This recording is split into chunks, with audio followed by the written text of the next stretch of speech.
Daddy's going to be really into this football game, and I'm going to need you to go watch Daniel Tiger somewhere. It's the arrival. I came in the league, went straight for the title. Touchdown! Marvin Harrison Jr. Marvelous. Gets past Ransom. Donovan Edwards.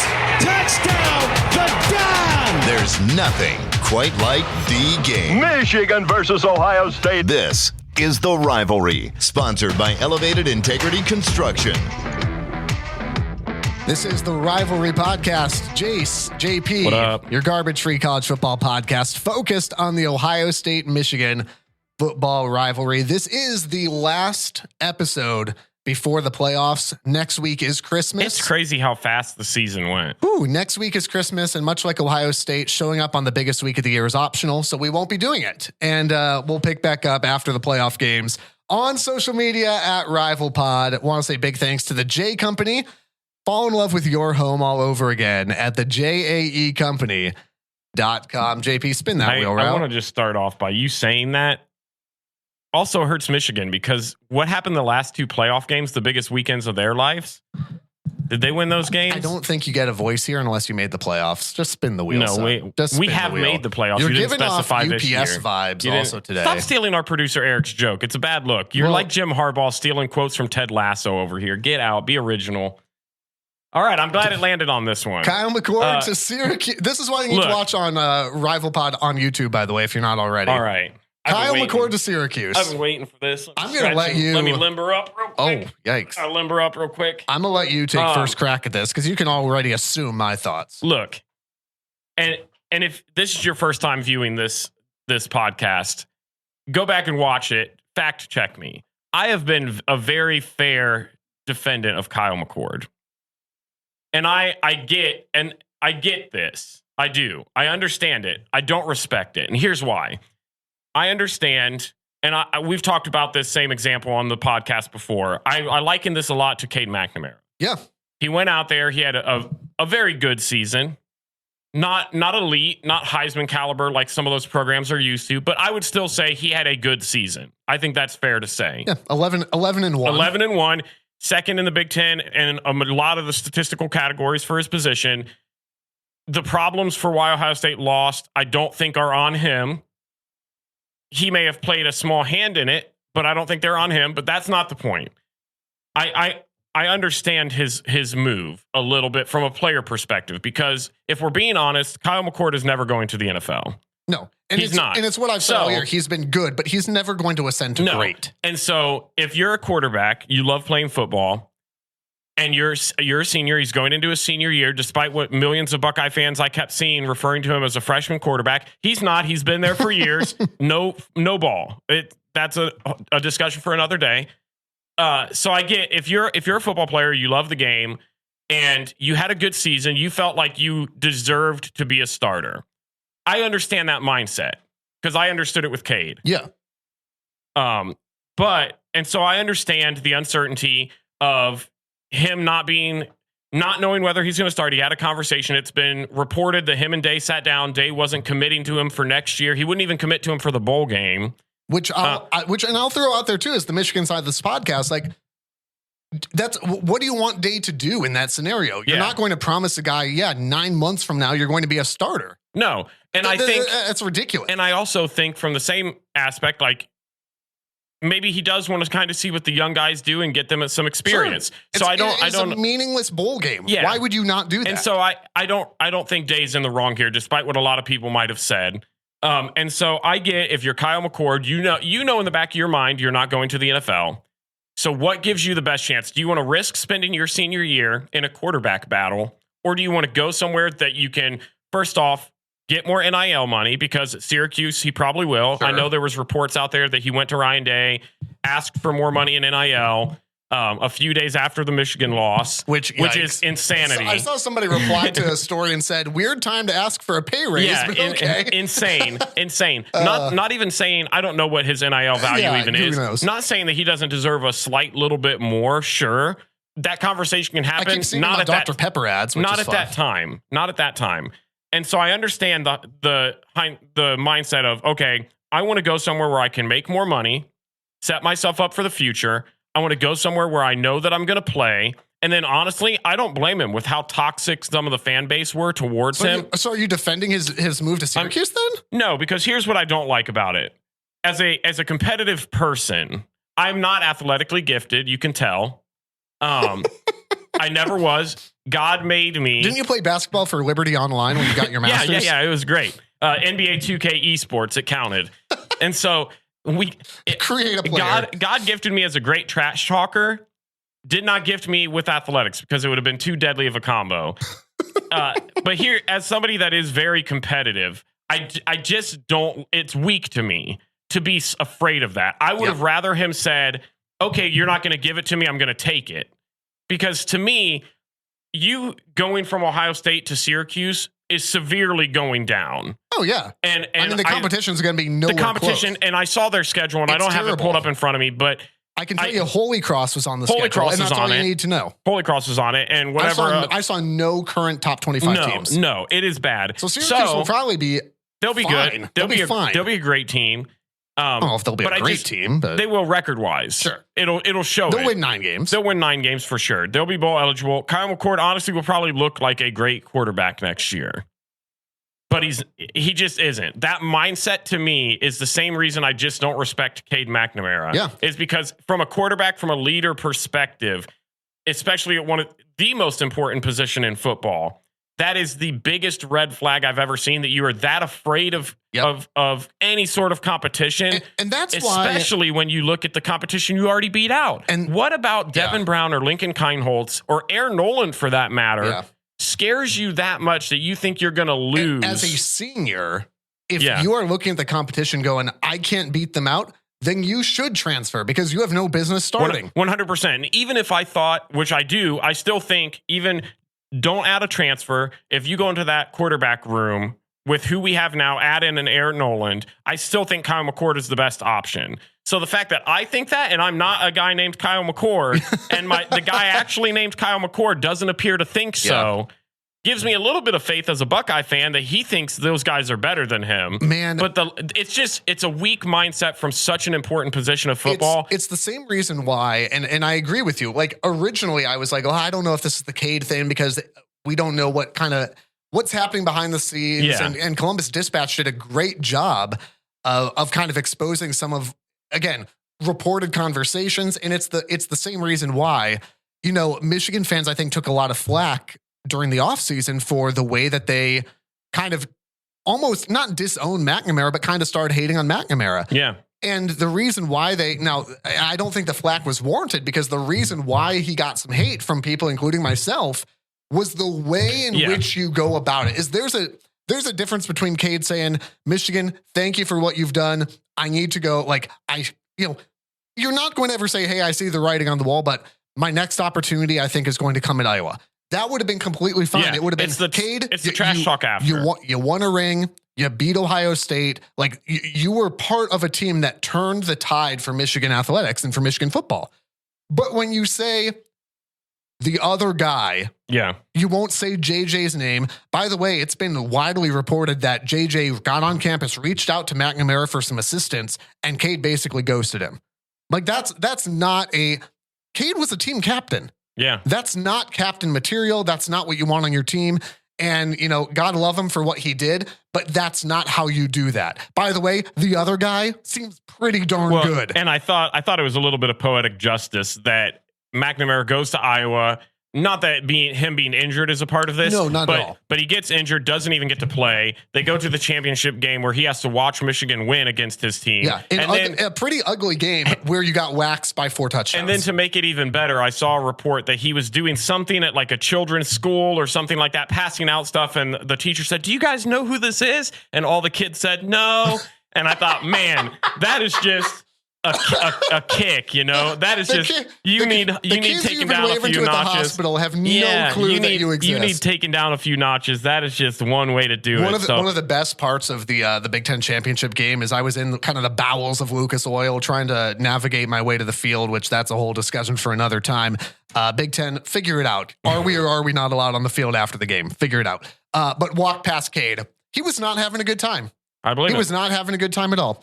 Anyway, so Kyle McCord's going to Syracuse. That is official. Ohio State's quarterback, situation continues to be concerning, I think, for Buckeye fans, because you're looking at starting a freshman or Devin Brown. Well, and here's the thing. And your transfer portal targets are getting really, really small right now, with Riley Leonard committing, with Cam Ward looking like he's about to commit. Yeah, he hasn't yet.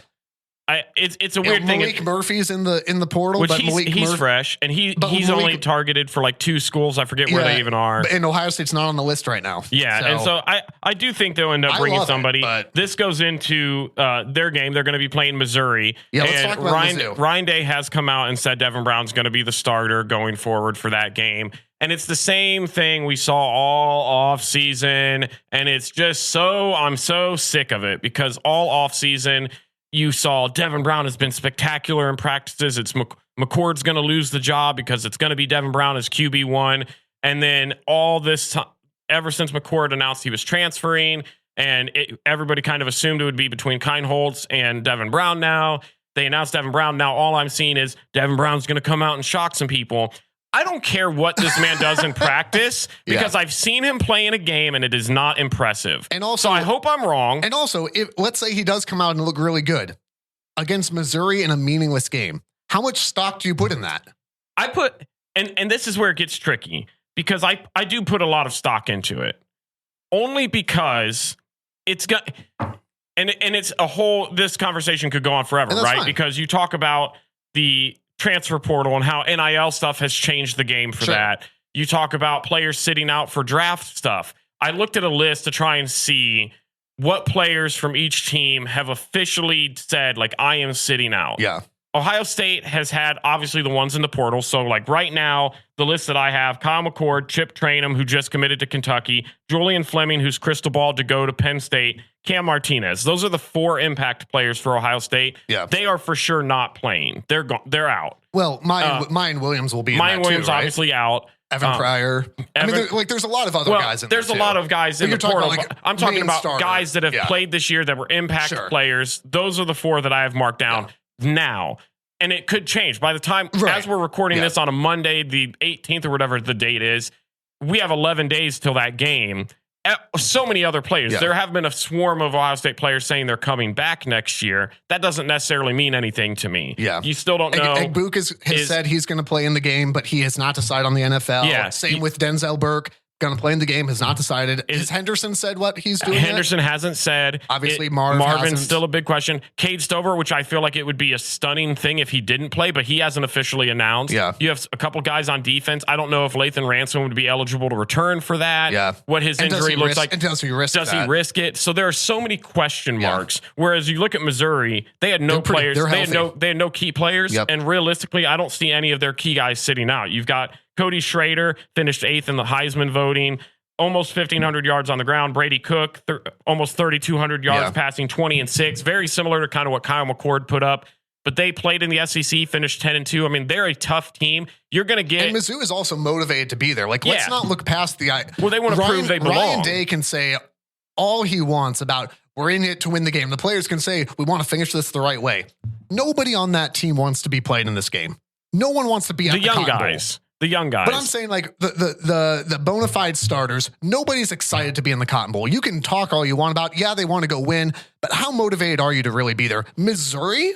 Absolutely motivated to be in that game. This is what I think separates, for gosh sakes. Well, and this is what I think separates programs like Missouri and Ohio State. Missouri wants to go not because it's a New Year's Six, because they want to go and say that they beat Ohio State. Sure. And I think that's valid. Both can be true. And I think 100%. I'm not disagreeing with you. I just think this is a game that's tricky to predict this early, only because we just don't know what Ohio State we're going to see. I do think certain players are going to be motivated. Devin Brown's going to be motivated to go out there because he wants to solidify himself as a starter. Some of these young guys, like if Marvin sits out, you're obviously without Fleming.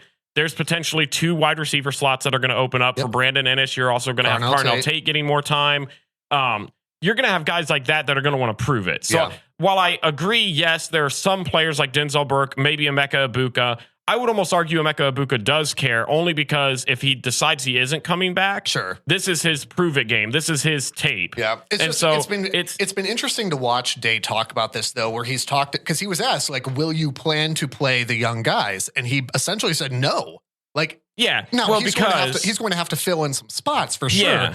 But he's talking like we're going to play all the veterans. Like we want to go win the game. And I just question how motivated some of these guys are to go do that. But I don't think him saying that is wrong, because I think, of course, you're going to go out there and try to win the game as the head coach, because you might have a little bit more investment than some of the players. But I also think the heat that he's received the past couple of years, dropping the Michigan games, losing to, he lost to Clemson the one year, he loses to the only prime time game he won, he beat Michigan in 2019, and he beat Clemson the COVID year. Yeah. Like those, other than that, like he has not shown up in the big moments. But that's what I'm saying. He feels the heat from the fan base that he can't risk going out there and almost, I don't want to say throwing in the towel, because I feel like they still have the talent to win. But a loss to Missouri does not endear you to the fan base. And that's what I'm saying. And it's kind of a catch-22, right? Like it's different because it's not a playoff game, but it's kind of like last year where Michigan had TCU. Very different, so don't take that too far. But if you win, way to go, you beat TCU. If you lose, oh my gosh, we lost to TCU. I guess it depends. It's different where it's congratulations, you beat Mizzou, and I don't think anybody from the fan base really cares. But if you lose that game, you're going to receive a ton of heat. I halfway agree. Whether it's right or not, that's the reality of coaching at Ohio State or Michigan. I do think it gets impressive if you beat a fully healthy Missouri team that's playing everybody, and you're going out there with your second string guy. Let's say Marvin sits out. Let's say obviously you're without Fleming, and you go out there and you see some of the young guys that do have to play and fill those roles succeed, and you win. I don't think anybody cares, man. I'm an Ohio State fan. I would, that to me, if you go out and you have Marvin Harrison and you have that, I fully expect the Buckeyes to win. If you go out without Henderson, Chip Trainum, and Mayan, so now you're going with Dallin Hayden and Devin Brown as your starting H-back and your quarterback, and you've got Brandon Ennis and Carnell Tate going out as your wide receiver. I mean, those are all freshman, sophomore players. I think it's nice for next year. I don't think it matters. But give me your score prediction on this, though. So Cotton Bowl prediction. And again, it's difficult because who's going to play, who's going to what. But give it your best shot. I still think Monday, Ohio the 18th, State. We're recording, by the way. So if you're like, he said so and so would play, and they're sitting out. Sorry. Here's what I think. I think Ohio State, even you've got Ibuka back. I would be surprised if Kate Stover doesn't come back. I still think Devin Brown is fine. I haven't seen enough of him, and I liked what I saw from McCord. So I'm not saying he's gutter trash by any means. I still think the defense is still going to be very, very good. And so I trust that defense to keep them in the game, and I still think they have enough playmakers, even in the young guys, to get it done. I think Ohio State wins 27-20. Okay. I don't trust the defense because as good as they've been this year, I think the Michigan game showed that they're not elite. And I don't think they have to be elite to beat Mizzou. But Mizzou's got a really good offense. And I have questions about guys that are going to play in this game. I would say it's the best running back they've played maybe all season. I don't know if I'd agree with you. But regardless, like Mizzou has a good offense. I think there's too many question marks on who's going to show up and actually play in that game for the defense right now. If I knew, hey, it's at full strength, maybe it's and that's what I'm assuming. I'm going to assume it's not. And I've got Mizzou 30-27. I think it's a really close game, but I think Missouri's got more. I think they have more offensive firepower. They're going to have the more key guys. I think they're more motivated. They're going to have more key. They're going to have more key guys. It's tough to predict. I think this is a game 30-27 for the Tigers. I don't enjoy saying there's a chance that they could lose. But I mean, if Ohio State misses key guys, there is a realistic chance that they lose this game, and the fan base is going to go bananas. Well, and even if they have a huge chunk of guys playing in this game, that quarterback position is really important. And I also the motivation factor is just a really big one for me. Yeah. JTT is a good player, but he hasn't shown up in the Michigan game. And how motivated is he to show up against Missouri? I just don't. I have seen, this isn't an official thing or not, but I've seen it up, man. I've seen that he has been practicing. Not cooks, but we'll stir the pot. Wow. We are done. Can we end the podcast now? I did see that he has been practicing, which is typically a good sign that they end up playing in the bowl game. Yeah. So there is a chance. Who knows? By the time I finish that sentence, he probably declared for the draft and whatever. Hit the portal, actually. Yeah, 100. Oh, I would. He committed to Michigan. Stop. We do want to say a big thanks, by the way, to our friends at Elevated Integrity Construction for sponsoring the podcast again this season. Aaron Carroll and his team are absolutely phenomenal. You don't want any guesswork when you're doing a home build or a business build, church build. They can help you, walk you through the design element as well. Go with integrity. elevatedintegrity.com. And again, want to say thanks for the partial sponsorship from the J Company. Fall in love with your home all over again at the JAEcompany.com. On social media at RivalPod, on Twitter, on Instagram, on YouTube. Be sure to subscribe. Games are picking back up. Things are going to be real spicy. Wherever you're listening right now, be sure to subscribe and share with a friend. Twitter page has been hot and heavy recently with some transfer portal news and all sorts of stuff. Game Time's going to be here. So if you want to catch all the snide comments to each other, if you want to see me subtweet at Jace at RivalPod, that's where you find it. All right, let's talk about what I'm calling the elephant in the room. The playoffs are about to get underway here. Yeah. And this is, I would argue, and again, we made the case for Florida State last episode. You made the case. And I will continue to make the case for it. But as it stands with what we've got, these are probably the most even playoff matchups, 1v4, especially 1v4, 2v3, that we've seen maybe ever. And again, last year before the playoff expands, it's not a question of is the playoff expansion good or bad. There's good to it and there's bad to it. I love the fact that the Michigan game, that it's essentially a playoff game. It has been for the last handful of years, that the loser is done. I kind of like that. Yeah. Obviously, I've been on the right side of it. Well, there was something that said, does it take away from the regular season? Yes, and also no. And I think the downfall of that, I saw a post that maybe it was this past weekend that talked about that. And it said, you have a realistic scenario now where Ohio State and Michigan play back to back to back, where they play at the end of the year, they play for the Big Ten championship, and then they play the first round of the playoffs. And that to me takes away from the rivalry completely. The chances of that happening. But that's not going to happen though, because the Big Ten champion would get the bye. So you could see back to back, but then you would not see it a third week in a row. Yeah, but you could potentially play that game 3 times, which ruins it a little bit. But again, I'll also add in, you're adding 4 new teams to the Big Ten. Mm-hmm. So again, the chances of teams. That, and good teams, yeah, or teams that have the Yes, I know teams like, and I don't want to get too sidetracked here, but yes, Washington's going to lose a quarterback next year. Yes, Oregon's losing Bo Nix. Washington's going to be fine. Mm-hmm. Also, Oregon just picked up Dylan Gabriel. Okay, so you're adding in, USC. Yeah, they're losing Caleb Williams, but it's USC. It's a blue blood program. So you're adding these teams in. So I don't think that it is. Yes, you will see some year where it's back to back. Yes, we will probably have a year where you see Michigan play Ohio State 3 times at some point in the future. Mm-hmm. But I think the reality of, it's the same, the Big Ten remains the same in these big divisions, and it's going to just be repeats over and over again. I don't think you're going to see that. Now, I do think you will see that next year, because I don't see anybody supplanting Michigan and Ohio State for the top of the Big Ten yet. Yeah, not yet. I do think you'll see that. Anyway, all right, so that is what it is. But I just wanted to keep you away from talking about Michigan. But point being that I think the spread for both playoff games is within a couple points right now. What's the Alabama-Michigan one? I should have looked it up. It's like a 1.5.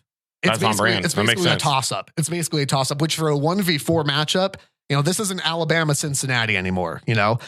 It's going to be fantastic. So Alabama is a team of really 2 halves of the season, where Alabama start off, really shaky. They lost to Texas. They had that game against South Florida where it was 10-7 late in the 4th quarter. Jalen Milroe got benched for a time. They had, the kid from Notre Dame came in. Tyler Buckner. And he's now transferring back to Notre Dame to play lacrosse, which is what a journey for him, And by the way, that's a sign of a really good athlete also, whether he's starting or not. But Jalen Milroe has really come into his own, and that's where most of the focus for this game has been. Is Milroe is going to be, and I don't think it's close, the best quarterback Michigan's played this year. I don't think it's that close. It's not. I mean, when you play UNLV in Bowling Green. UNLV won 9 games, put some respect on it. When you play Kyle McCord, Syracuse Orange quarterback Kyle McCord. Kyle McCord is an orange. I don't even know what that means. But that's their thing, the orange. But Milroe is definitely the best quarterback Michigan has played so far. He's a very dynamic quarterback. He gets it done with his legs as well as with his arm. Has been crazy. And he's playing with a lot of confidence. He just beat Georgia, the back-to-back national champions. And they played a gauntlet of a schedule too. They did. They played a tough schedule. So Alabama is a bit of a tough team to figure out though, because here's what I've seen. I've tried to kind of pick through some of their games and try to find more recent games as maybe being more indicative of what Michigan might see. And Alabama, I wouldn't say that they live and die by this, but Alabama takes a lot of deep shots down the field. They also give up a lot of deep shots down the field. So these big chunk plays can make or break an Alabama team. And what a lot of that comes down to is going to be the protection that they give Jalen Milroe. So as with most football games, the line of scrimmage is going to heavily determine this. If Michigan cannot get pressure on Milroe, he's going to pick him apart. Michigan's got the number 2 secondary in the country right now. They did a really good job handling Ohio State's offense. Ohio State got a couple shots. They got a couple shots to Marv. They got a deep shot to Cade Stover. But Michigan didn't get beat on these massive chunk plays. That's going to be the key again, is can Michigan's defensive line, can the pass rush actually get home, force Milroe out of the pocket? And then once you do that, it's going to take guys like Junior Colson or Michael Barrett to either play the spy or to shut down the legs of Jalen Milroe. That's one big factor. The other one for me, I think, is Michigan's offensive line. The loss of Zach Zinter is probably cannot be overemphasized in a game like this, okay? I believe unanimous All-American. Zinter is a phenomenal piece of that offensive line. Not having him, Trente Jones held up well against Ohio State, and that was a big question of this may determine the game. They gave JJ time. They opened up enough of the run game. Against Iowa, it was a little bit trickier. Iowa got home to McCarthy several times. Now, you can also look at that and go, the game plan for Michigan against Iowa, was essentially don't turn the ball over. It was there were complaints of this is so vanilla. Yes, because if you don't turn the ball over, you won't give up any points. 26-0, no turnovers. But they gave up several sacks in that game. So I think the other big question is, Michigan's offensive line against Alabama's Chris Braswell, Dallas Turner. Those guys are big dudes. They're going to disrupt the game. Can you give JJ McCarthy time? Can you open up the run game? Because it's going to take a dynamic offense to beat a team like Alabama. And if you're asking, well, will that happen? I don't know. What's your score prediction? So here's the deal. Here's what I expect to happen. I expect that there was going to be a handful of kind of what I call clench moments where you're going to have, Isaiah Bond deep down the field making a play. You're going to have Jalen Milroe scampering for big chunk yardage. You're going to have those moments where Alabama's going to get their punches in. But what does that Michigan defense look like when they get punched? And what I've seen them do against teams like Ohio State is I've seen them adjust. Same question on the offensive line. What happens if Carson Barnhart's getting beat again? We saw that against Penn State. Michigan couldn't control the rush. They adjusted. They went to the run game. Against Ohio State, he held up really well. Michigan was a lot more dynamic. So here's what I'm expecting. I expect Michigan's run game to be featured. I think that keeps the pass protection in play because you're going to have Alabama kind of stack the box, play for the run, going to open up the passing game a little bit and vice versa. I expect a bend, don't break type of thing. Bama gets their shots. Michigan's going to be a little bit more consistent, I think. I think at the end of the day, Michigan's defense is too good for a team that, and this shocked me. I had to double check my numbers. I think Michigan's defense is too good for a team that was held to 27 points or less 7 times this year. 7 times Bama scored 27 or less. Some of these make sense. Some of them were surprising to me. So I'm going to rattle them off. 27 or less. Texas, South Florida, Ole Miss, Texas A&M, Arkansas, Auburn, Georgia. I think for the number 1 or 2 defense in the country, I think that's enough. And I think Michigan's offense is good enough to put up enough points to get the job done. I've got Michigan 34-24 over Alabama. 34-24? 34-24 over Bama. I think this is a close game. Ain't nobody getting blown out in this. No. I think this is a close game. I think Michigan's defense does enough. I think Michigan is the second-ranked team in turnover differential with plus 17. I think that's a key factor to watch as well. Michigan just doesn't turn the ball over a whole lot. I think Michigan's a more dynamic offense. I think the defense is solid. 34-24 Michigan. That's not too far off from me. I mean, I'm sure you have Alabama. There are some key differences. Yeah, go for it. Jalen Milroe, to me, has solidified himself as a baller. Dude is a stud. Hands down. Alabama, to me, when I look at these games, I look at who is playing hotter as a team. Alabama checks that to me. I think since the Harbaugh suspension, Michigan has still found ways to win. They've won big games, but they haven't looked as good to me. They're still a dang good football team. I don't want that to seem like I'm saying they're bad. I'm just thinking if I'm comparing those two teams, what team do I think is playing better football at this point in time. I'm going to take a shot at you though. Are you comparing it to Alabama beating Georgia versus Michigan beating Iowa? Or are you looking at Michigan beating Ohio State and Alabama taking 4th and 31 to beat Auburn? But I mean, it's a rivalry game, and I would take a shot back at you and say you preached during the Michigan State game that rivalry games are different. The Iron Bowl is a different breed. It's the same. It's not the same level of but Michigan if we're Ohio about State. Which team is playing hotter right now? I don't think a 27-24 4th and Hail Mary against Auburn proves that you're in a rivalry game, and then I think going up against Georgia, I mean, Auburn gets up for that game regardless what the record is. That is the game on Alabama's schedule. So I think I'm not looking at the championship game. I'm looking at over the large body of work as the season has progressed. Who do I think has grown and who do I think is the hottest right now? I think it's Alabama. I look at their schedule. They played Texas, which they lost, but that's a college football playoff team. Ole Miss, who was ranked, Tennessee was ranked, LSU was ranked, and then they upset Georgia in the SEC championship game. That is a gauntlet of a schedule. And for them to only lose one game against a team that's in the playoffs right now, I just can't knock them.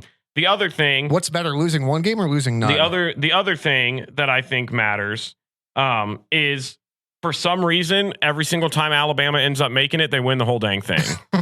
And so it feels. Don't say that. They do though. They do. Every single time they make it, they win the entire thing. So for me, it comes down to three things. It comes down to the turnover battle, which I would say Michigan probably has the upper hand. I don't know if I see Michigan turning the ball over, which is huge. But the other two things I think are going to be quarterback play and coaching. And in my mind, Jalen Milroe's playing better than McCarthy right now. Do I think Milroe's a better quarterback overall? No, but if I'm going off of right now, if I'm going off of right now, Milroe's playing better. And when it comes to head coaches, I'm not betting against Saban in the playoffs until he proves otherwise, and until Harbaugh proves otherwise. Because in the past two playoff games, Harbaugh's laid an egg. He's lost both of those. Last year in a heavily favored game against TCU, he dropped the ball. It wasn't a heavily favored game, but go on. Okay, everybody in the world thought you guys were going to absolutely rip the doors off of TCU. Perception versus actual betting line. But what was the spread last year? It was pretty close because it's a playoff game. For TCU and yeah, it was a playoff game. That's stupid. Regardless, well, they can be wrong as well. But to me, going off of like last year or in years past, Michigan has or hasn't done that. How does that have any effect on this year's team? You have to. He's still the coach. He's still proven in the playoff. That doesn't have any effect on this. It absolutely does. And Nick Saban, when he goes to the playoffs, wins the national championship. When Coach Harbaugh goes to the playoffs, he loses first round. Even last year, when I think everybody kind of thought this was the year Michigan was going to do it. What's your final score? I will say before I say my score, this to me is the champion. It's much like Ohio State, Georgia. Whoever wins this game is winning the Natty. To me, in my mind, I don't think Washington, I don't think Texas can compete with either of these teams. I think that's how close matched it is. I have Alabama 31, Michigan 27. Pooh, that's a nail biter. So basically, we're basically picking essentially the same score, just flipping the win. Yeah, basically. Which again, if does line up with the betting line, which is basically, I don't know. Yeah. I think the official statement. Flip a coin and guess. That's the spread is just the shrug emoji.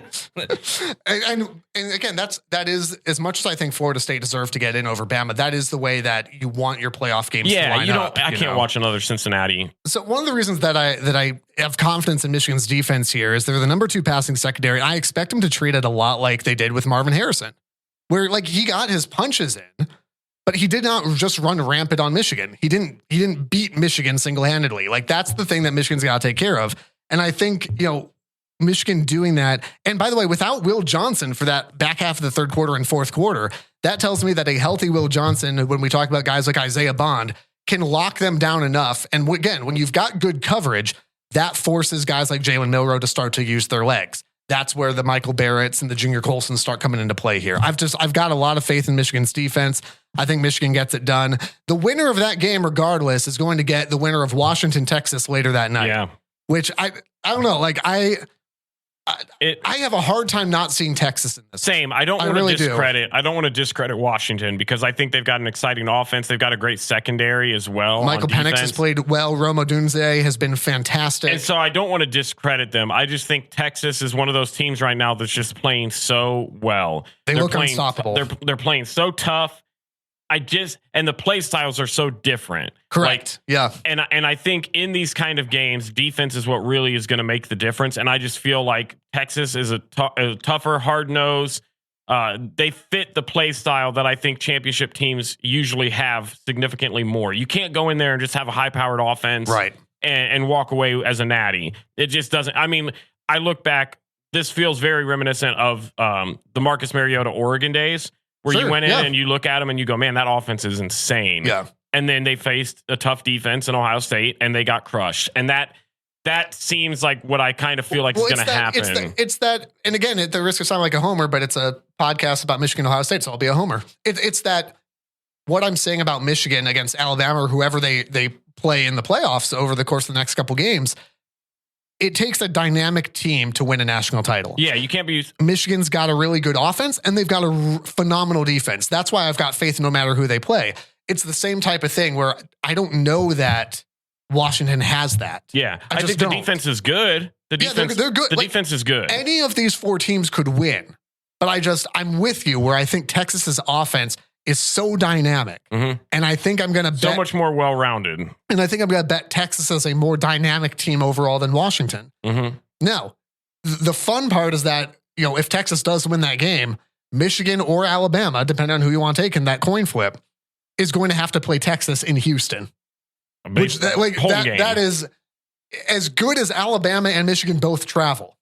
Because they're obviously they're going to travel well, but to play that game in Houston is going to be a tough task if you get Texas. So if I'm Michigan, I'm pulling obviously for Michigan to win, but I'm pulling for Washington. I would much rather have to play Washington as a 1v2, not because I'm, anybody's guaranteed to win. Yeah. But based on who's playing well right now, and I would agree with you on this level, Texas is a really hot team right now.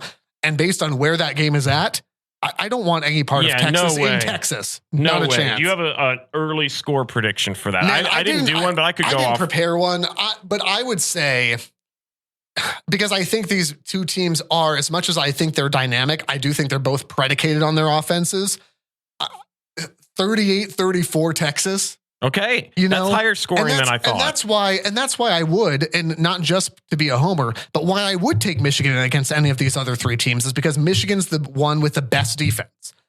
I don't think that's debatable. Whether you think they have enough to win is a different question. But I don't think anybody can say that anybody's got a better defense than Michigan in that top four right now. But I would take Texas 38-34 over Washington, put on the spot. Okay. I think putting me on the spot, I'm going 34-24. I think Washington's offense is still too good that I think they're going to put up. My original thought was to say like 27-17, but I feel like their offense is just too good. It's too dynamic. They'll put up points. I don't see it being as high scoring as you think. And that's why I only have them at 24. Texas is just so dang good, man. They looked so good in the Big 12 championship. And I think probably more so for you, because I will have no fun watching the Michigan game.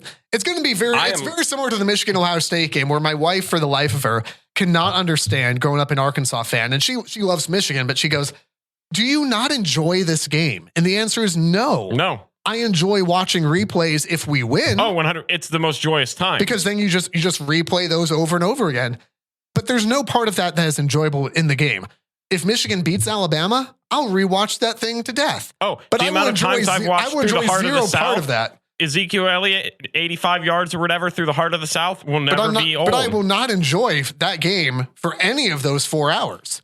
That being said, if you don't have a dog in the fight, or if if Michigan wins, or if you're a Bama fan, Bama wins, watching that Sugar Bowl game that evening is going to be a lot of fun. That's going to be a really enjoyable football game. From an outsider, this is exactly what I wanted, because I would have been disappointed had Florida State gone in, only because I think Michigan would have rolled them. And then this is as exciting as it is to go and watch Washington play Texas. I do think of the matchups, that's the more lopsided one. And so had we had two matchups like that, I wouldn't be nearly as pumped. But now I'm like, I'm telling my wife, look, cancel your plans.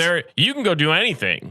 You can make all the plans in the world. My 4-year-old son was really excited. He was really disappointed that we didn't get credentialed for the Rose Bowl. He sent me a video all by himself. It was like, Dad, I'm so sorry you can't go, but this is more important, that I love you and I care about you and I can't wait to watch it with you. I was like, buddy, that's so gentle and kind, but also I'm going to need you to be somewhere else. I'm going to need you. Daddy's going to be really into this football game, and I'm going to need you to go watch Daniel Tiger somewhere. I can't answer a million question of why are they doing that. So why are they running the Philly special on 4th and goal from the 2? I wish I knew. Yeah, you know what? I wish I knew. If your 4-year-old son is asking that question, I'm honestly a little bit more impressed. Follow the rivalry on social media at RivalPod. We're going to have a bunch of fun over the next couple weeks here. Again, no episode week of Christmas. We'll have one for you after the playoff games as well. And be sure to subscribe and share with a friend wherever you're listening right now. The Rivalry is a production of River Radio Ministries. Want live updates from the show? Follow us on Twitter, Instagram, and YouTube at RivalPod. Visit our Patreon and consider becoming a patron for exclusive bonus content, merch, and more. And be sure to follow us wherever you're listening now for new episodes every Tuesday. And if you like what you're hearing, tell a friend so they can listen too.